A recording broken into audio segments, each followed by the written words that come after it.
Nobody wants him. Nobody. Not even Arteta, not Lyon, and especially not Barcelona. Matteo Guendouzi is being touted around like anything, like an old dinner plate at a boot fair, and nobody wants him. But Arsenal don't seem to get that. Let's talk about this Auoar bid and the rejection of cash plus Matteo Guendouzi to attempt to bring the 22-year-old Frenchman to the Gunners.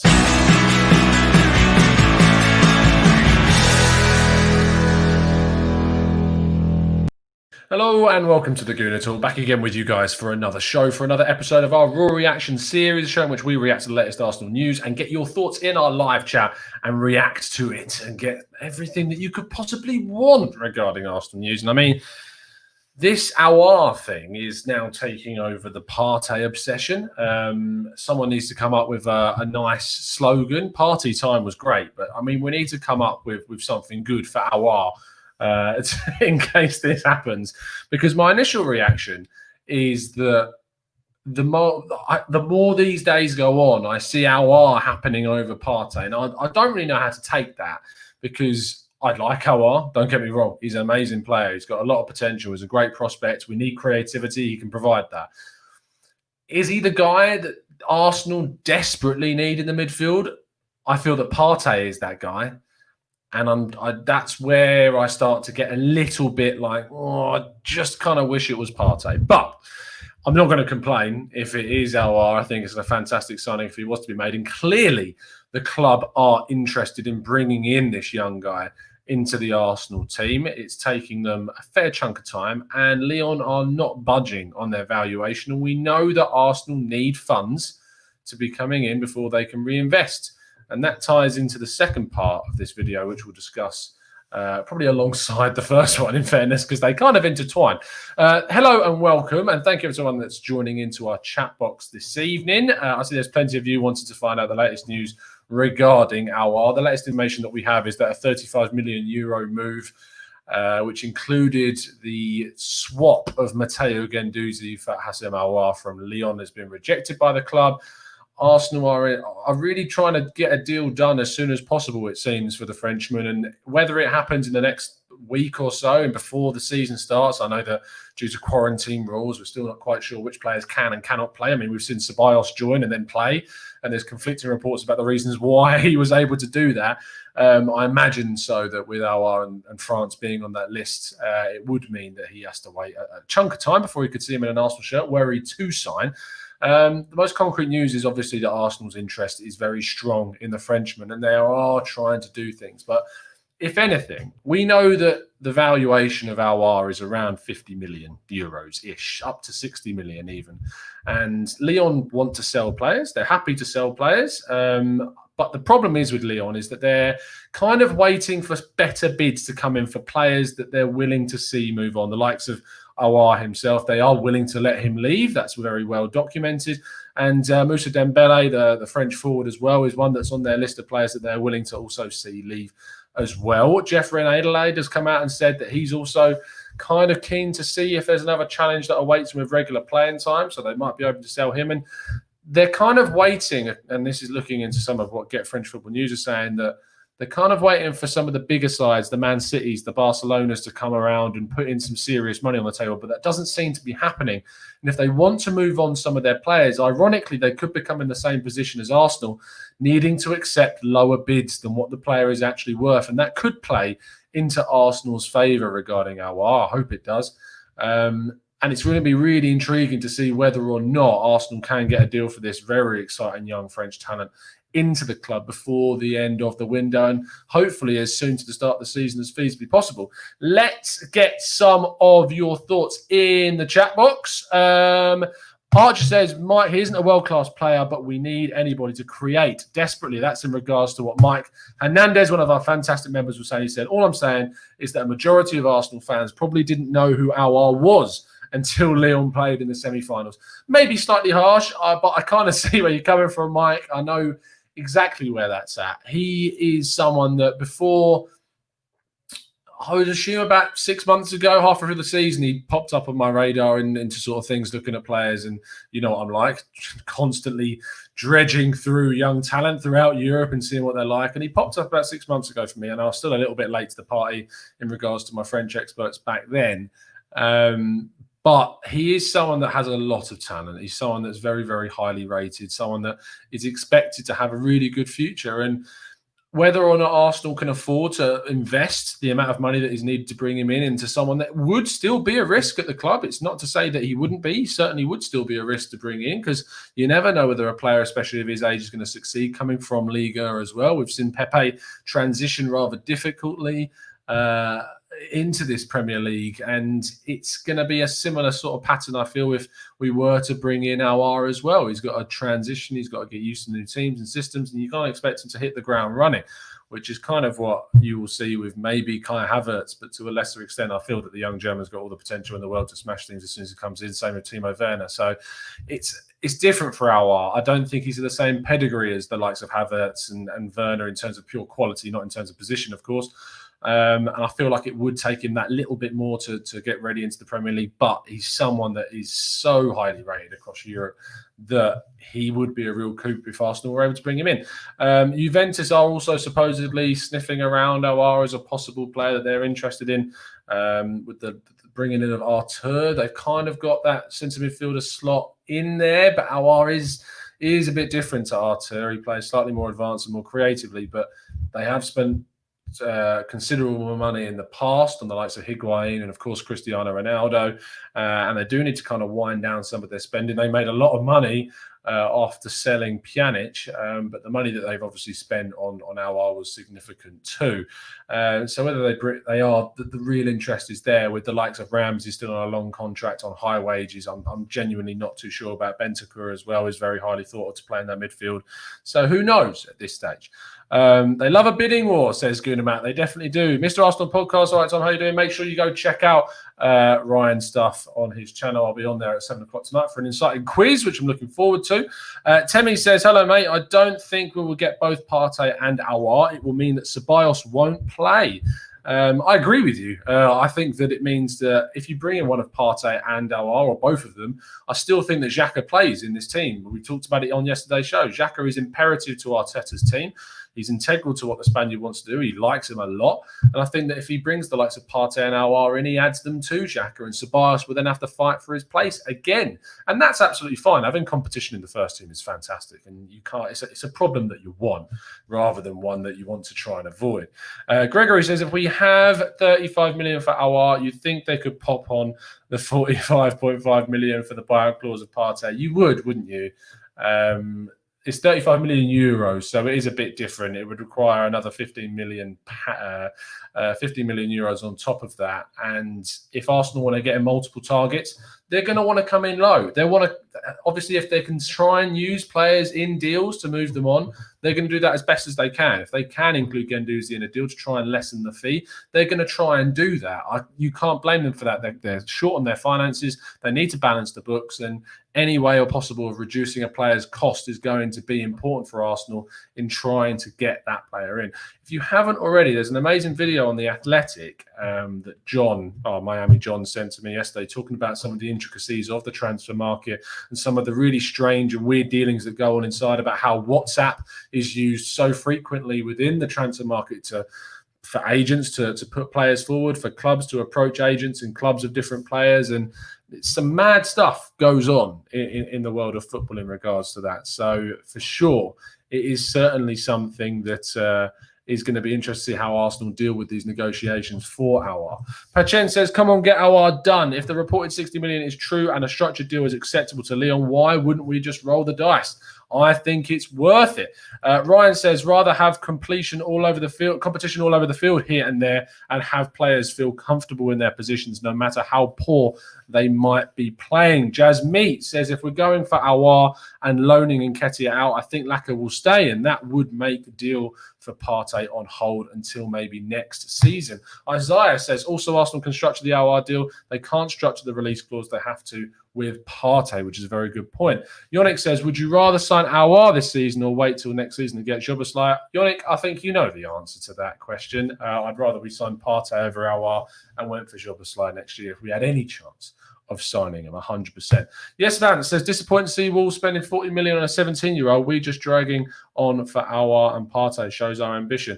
I just think some deals are quicker to get done than others. The money that Porto wanted for, I think it's Fabio Silva, I think his name is, was 40 million. Wolves paid it and they got it done. They had the money there.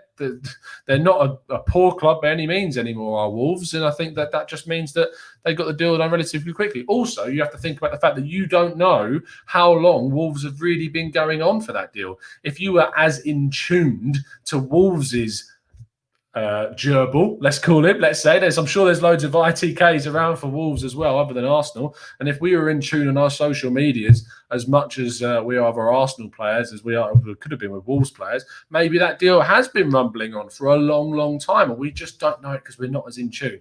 So I'm not going to say it got done really quickly. Those negotiations could have been going on for a significant amount of time, but we've just not necessarily been aware of them. Omar says, we are far richer than Wolves, though. We are moving like a turtle in the market. In terms of the club value, yeah, we're richer. But I'm sorry, in terms of finances and the way that we're dealing with things, the wage packet that our players are on, the way that we've been out of Champions League football and the losses that we've made because of that, and due to COVID too, Wolves are, I'm sorry, but in a better position than us financially. It's just how things are, and you can't. It's naive to be like, oh, Arsenal are bigger than the Wolves. That means they must have better financial might. I'm sorry, but you need to look beyond that. You need to look at the different financial outlays of both teams and how not being in Champions League football has affected Arsenal this season. It's as simple as that. Manoush says, we lost all the negotiating power with Raul gone. I think Edu is good, but he does not have the experience yet to pull off such big deals, in my opinion. We're going to have to wait and see, Manoush, if that is in fact the case. Jasmeet says, Guendouzi played an absolute blinder for the under-21s for France. Perhaps we should keep him. I didn't actually watch the game. If there's anyone else who could tell and back up Jasmeet's point, feel free to throw that into the chat box. If he did fantastically well, fair play to the kid. Arteta seems to want to give him a clean slate at the start of this season, but the club are still very keen to move him on, it seems, with the bids that have been going in. Mike Canana says, Wolves have far less overhead, so COVID had a smaller impact. Yes, 100%. You're spot on, mate.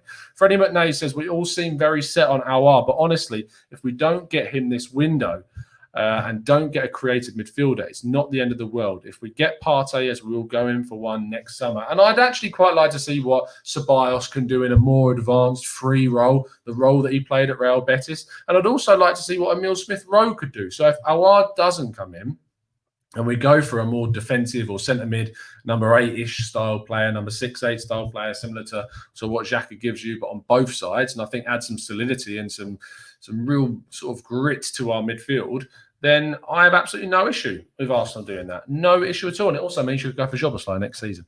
G'day says, we need both. Partey one can be done at the end of the window if we pay the release clause for Partey now. Lyon will want the majority of the cash now. It's better to get Auoar done first. Now, what I would say to that is that we're not the only club suddenly being linked with Thomas Partey. PSG have also been linked with Thomas Partey in recent days. We know what their midfield situation is like. Verratti's fitness things that go on with him are questionable. The other centre midfields they've got Marquinhos playing a lot of midfield too. Thomas Partey would suit that PSG project very well, in my opinion, and it wouldn't surprise me if they were interested in the Ghanaian international. So you just have to consider that one too. Colin says, how true is the Auoar bid and is it credible information? The bid, it's let me put it this way, Colin. The conversations between the clubs is there. How can I put this in the most political way without coming across like the most ITK man on the planet? The conversations are there, and inquiries about things have been made. That's all I'm going to say.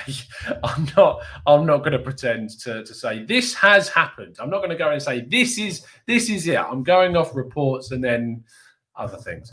Mike Hernandez says, I'm not trying to anger anybody, but hear me out. Arteta has shown will to play Ozil, so maybe there's a remontada in the near future. Loving the big high vocabulary tier words there, Mike.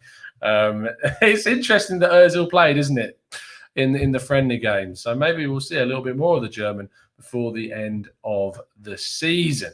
Manouche says the very reliable RMC Sport in France stated it, so it must be true. I mean, they are a very decent source, it has to be said, and that's certainly one that we've used on the channel in the past. Nico says, have we been linked with Szoboszlai?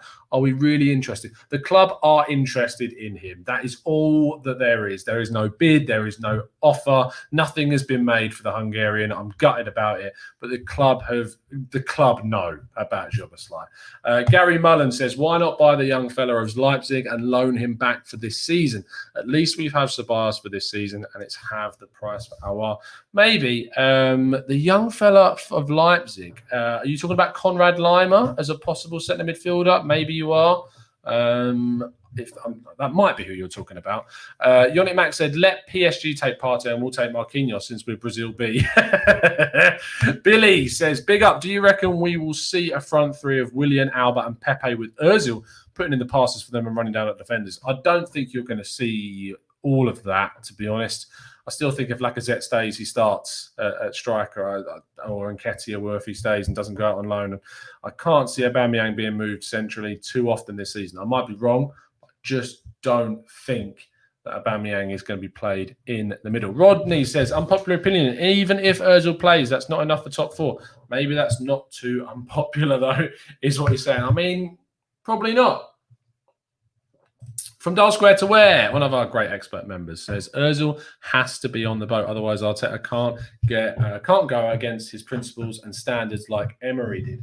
I don't think by playing Ozil, all of a sudden his principles go out the window. Arteta has maintained that if players are committed and do everything that they need to do to get into the team, they get the equal opportunities of everyone else. If Ozil suddenly starts playing, it's what you should be thinking is if Ozil plays, your first thought should not be, oh, Arteta's going against what he was saying. Your first thought should be Ozil has changed. Ozil's commitment, attitude, whatever the issue was, has been resolved. It shouldn't be on Arteta. It should be looking at the positive of Ozil's mindset changing, not the other way around. So try to think about that in a more level-headed way. Speaking of which, Mark Anthony Camp says, at last, a channel that's a little more level-headed. I'm not going to mention the second part. I didn't even read it. Russ Morgan says, if Atleti won't entertain a fee, that's not the release clause. Why don't we put our focus elsewhere? Because he's our priority target, Russ, and the club will continuously try and attempt, and what clubs will do is that they will attempt to get the player to make noise. Now, I don't think what you're going to see is that happen with Thomas Partey. I don't think you're going to convince a guy that is very, very thankful to Atletico for the way that he's been able to progress in his career, that I don't think he's going to make the noise necessary to try and sully the waters, shall we say. And so that's why I think that the club will persist to no avail. And eventually, if they get some money in, they'll activate that release clause. But until then, I don't see much changing at all. Temi says, Samare and Partey for me over getting Auoar. I just feel Auoar is luxury for us now. Play Samare and Partey again.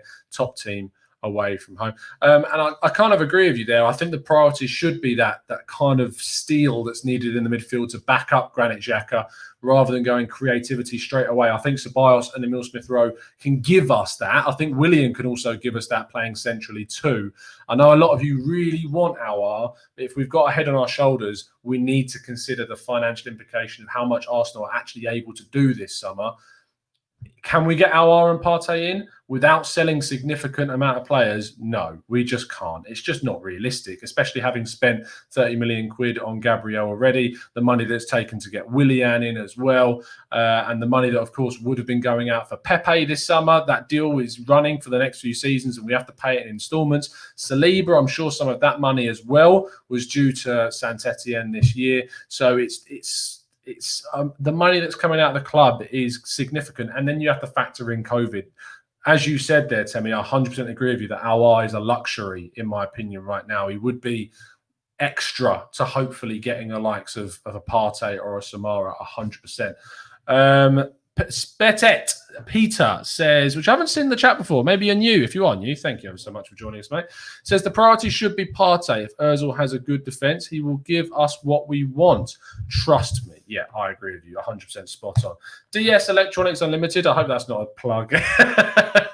Says we can't sell everyone to raise funds. What about squad depth? 100%. But what you can do is that you can sell players that you are going to replace with an upgrade. Torreira for Partey, sending out someone like El Neni and bringing in an Auoar. I know they're different positions, but it's still that centre part of the midfield.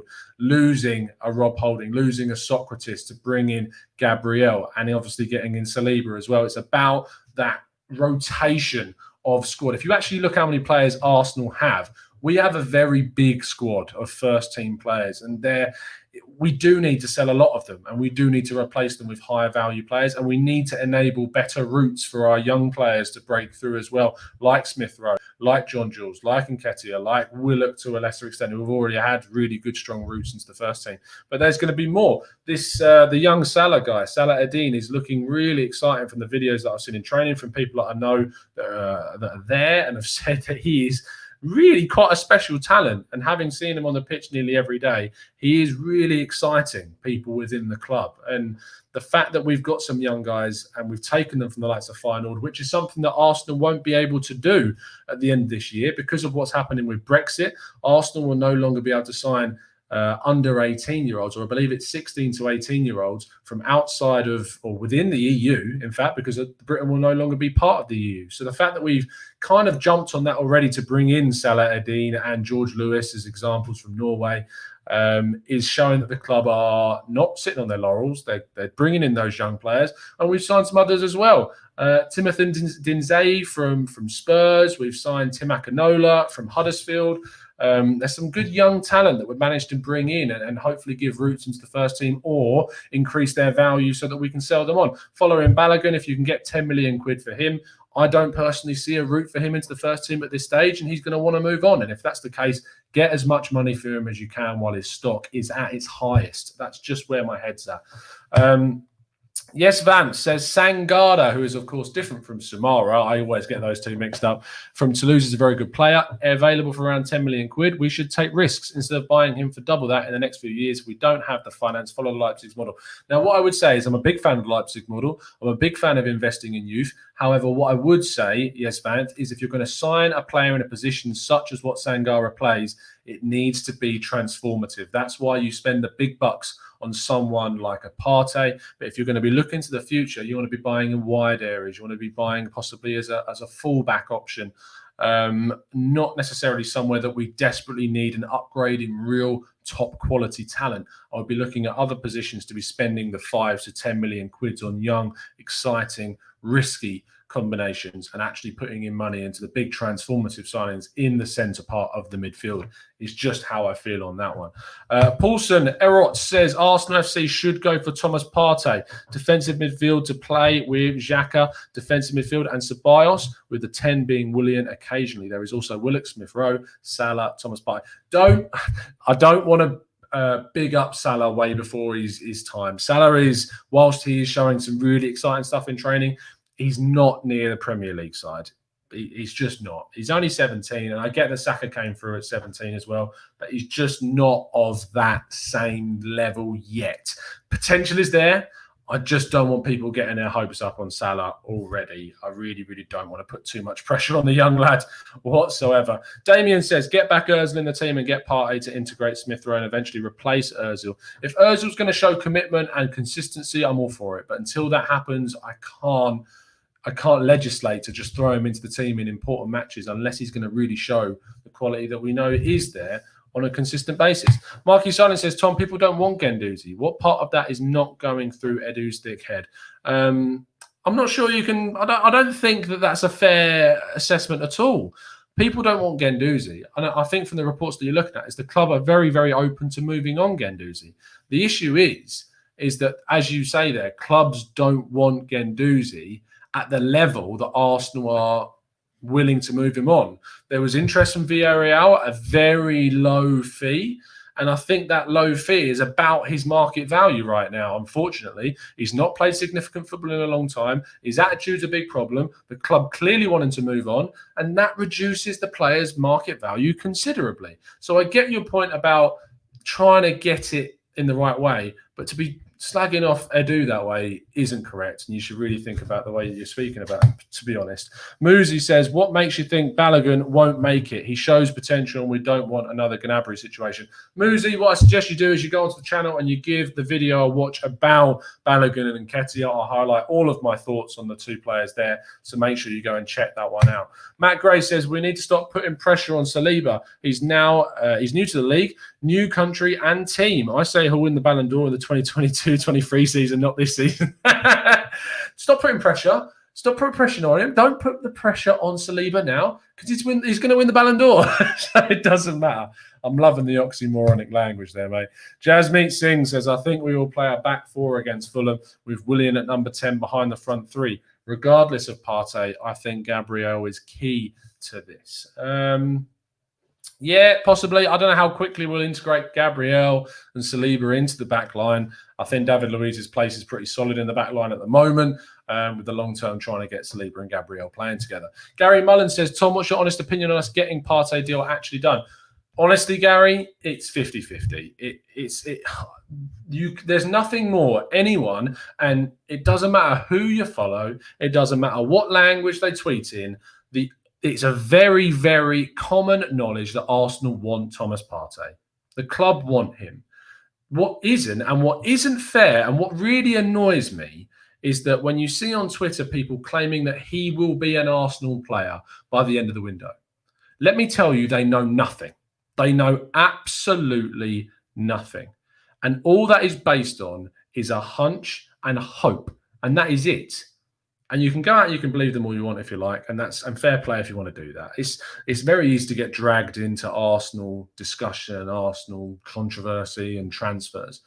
But to turn around and tell fans that Thomas Partey will be an Arsenal player is based upon nothing but hope. And that is it. Because he is Arsenal's number one priority target. Common knowledge. We know that.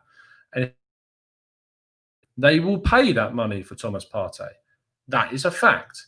The problem is that getting that money in addition to strengthening in other areas. Arsenal could probably activate Thomas Partey's release clause right now. The issue is by doing that, you put yourselves in a very precarious financial position that, say the season starts, someone gets a serious injury and we need to reinforce a really key position.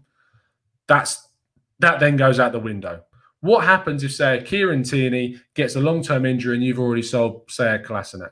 You'd have to go out and you'd have to spend money on a very decent left-back to come in to replace him for that year, or spend a loan fee or bring in someone else in. What happens if Aubameyang gets injured? How do you replace those goals? And it's smart not to go in if you know that it leaves you with nothing. But it just annoys me that people are trying to pull the wool over Arsenal fans' eyes and say that he will be an Arsenal player by the end of the season purely for the reason of getting attention. And that is it. So if you want my honest opinion about the Partey deal, you just got it. There's a 50-50 chance we get him. Arsenal want him if they can get the money for the players and also have enough money. They won't do it if it leaves them skin. And it's as simple as that. And until that happens, Partey will not be an Arsenal player. So there you go. That's as much as I can probably say on the matter. Richie says, low risk, high reward. If ITK say he'll be an Arsenal player, then it looks great. If it comes off, when in reality, it's just an educated guess. Richie, you've got it spot on, mate. That's exactly how it works. And that's why I don't go out on Twitter and start going, oh, this is going to happen. You hear things, doing podcasts, getting involved with people, getting guests on, knowing journalists, speaking to people on a regular basis. You hear things, you can ask people about things. It's one of the perks of the job. It's just the way it goes. But the difference is that you don't see on Laguna Talk TV me posting out constant links and things. Sometimes I accidentally reveal a bit of information just because either I'll get excited about it and I'll throw it out on a show. But what I won't do is I won't sit there and I won't sit on Twitter or on here and say, so-and-so will be an Arsenal player. Because one, it's risky for your reputation. Two, if you get it wrong, you look like an absolute pillock. I was going to say pollock then, but that's a fish. And it's not fair on the people that follow you. It's just not fair on them to try and pull the wool over their eyes. What you do with the videos, and I guess kind of if I want to play devil's advocate to myself, is if you look at the thumbnail to this video and the title of this video, if I just click on what I called it, Lyon reject 35 million euro plus Guendouzi for Auoar. Now, if you're a YouTuber, there is no point in turning around and making a boring thumbnail saying that something isn't going to happen, just doing a picture of Auoar. The latest news that's come out is of a deal regarding Auoar going to Arsenal, and the reported, and when you watch the show, you know the language I use, the reported information we have is that a 35 million euro move with Guendouzi included has been rejected by Lyon. Now, putting it in a thumbnail to get you guys to watch the video is the reason why the thumbnail is like that. And then when you watch the video and we get into discussions about that as a thing, is different from going, Auoar will join Arsenal. I hope you can see the difference. It's something that I'm really quite passionate's the wrong word. It's just something that I'm interested in making sure that legitimacy is kept throughout the channel. I hope that makes sense. Let me know if it doesn't. Daniel Roberts says, I would much rather see on TV that we have signed someone big who we haven't even been linked to. That would show all of the ITKs. The issue is, Daniel, is that won't ever happen. There's a lot of reasons why that won't ever happen. It's because ITKs can come from a number of places. ITKs could come from someone. An ITK could be a journalist. Have that for a second. Now, a lot of journalists, what they have is they have a lot of contacts. They have contacts within clubs. They'll have contacts who know other agents of players, and they will ask for information. And those agents often are more than willing to release that information because it can have an impact on how well negotiations are going. If suddenly that you release information to a journalist or to a high-profile Twitter user that your player is wanted by one other club, the club that he was originally linked to might think, oh, crap, I now need to go in and actually sign this player. And that's why information gets leaked. So I have no doubt in my mind that there are ITKs out there that have sources that have told them information. My issue is that when it comes out saying so-and-so will happen, and that's how an ITK is. Now, other ITKs could just be your average Joe, could be a random person that follows all of the possible right people and then just follows that same trend, that puts two and two together sometimes and puts out an article. You've then got the media side of things. Now, Mundo Deportivo are a fantastic example of this. A couple of weeks ago, Mundo Deportivo in Spain put out a story about Dani Ceballos going to Real Betis because he was spotted in a Real Betis shirt. Now, Dani Ceballos, who was at Real Betis for a significant part of his young career, loves Real Betis, has the shirt, put it on. Really, really easy link. 1 + 1 is 2. He's wearing a shirt. He must want to go back to Real Betis. And so the article was posted. Now, the issue is now that a lot of people take that as gospel and think, oh, well, he's no longer going to Arsenal, when in reality, Arsenal have been negotiating with Real Madrid for a long time, and now Arsenal have actually got a really good deal with Ceballos, that they've managed to get no loan fee whatsoever, and only wages have come into this. And so it's a really good deal for Arsenal, but it made that article look really silly. And that's part of the game at the end of the day. In the long term, like, you do have to put out stories that are going to get traction. I have to put out videos that you guys are going to want to watch and to talk about. But the guys that are long-term listeners of this show will know that what we do on this show is we come on and we have a chat and we talk to you guys and we give you some news when we've got it, or we react to it, we talk to it. But you don't ever see us coming on this show going, so-and-so is coming to Arsenal. People could trawl through the videos and you might find me from 5 years ago, which if you haven't seen, you should pop onto Twitter and have a look at the awful picture that I found of myself 5 years ago appearing over at Burkout Wonderland. It was absolutely horrific. I'm actually going to embarrass myself now.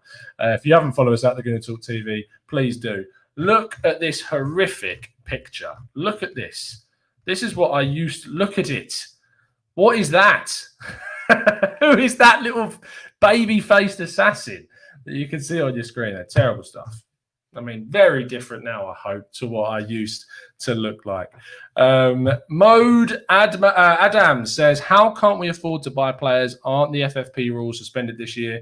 They are, but we don't have the money. Man City, etc., have the money. We don't have the money. Our owner does not put in the same amount of money that happens elsewhere.